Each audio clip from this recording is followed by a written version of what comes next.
कि हर एक पत्नी अपने पति को समझे, उसे पता होना चाहिए पत्नी ऐसे ही पत्नी क्यों कहा जाता है, धर्म पत्नी नाम है। अर्थात अगर उसका पति कुमार्ग पर भी है तो वो कुमार्ग से अपने पति को धर्म की राह पर लेकर के आए, वही धर्म पत्नी है।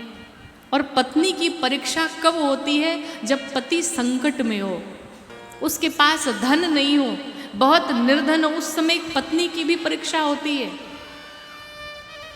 कि उस समय वो अपने पति का साथ देती है या नहीं देती है। कई बार ऐसा होता है ना कि ऐसी भी कुछ, सब नहीं, कुछ ऐसी हैं जो पति के जीवन में अगर थोड़ा भी संकट आ जाए तो उस संकट की घड़ी में उसे छोड़ के चली जाती हैं। पर ये पत्नी का धर्म नहीं है, ये पत्नी का दायित्व तो नहीं है।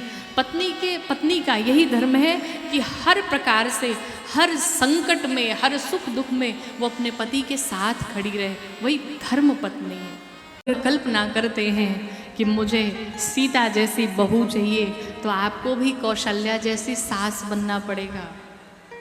कल्पना करते हैं कि हमें सीता जैसी पत्नी चाहिए तो आपको भी राम जैसा पति बनना पड़ेगा।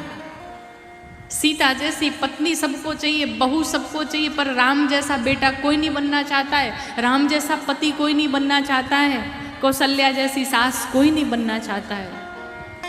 सिर्फ एक के करने से नहीं होता है, दोनों तरफ से रिश्ते निभाए जाते हैं। कहते ताली एक हाथ से नहीं बजती है, ताली दोनों हाथों से बजती है। तो अगर इधर से बिटिया अगर अपने सास को माँ समझ रही है तो सास को भी अपनी बहू को बेटी समझना चाहिए।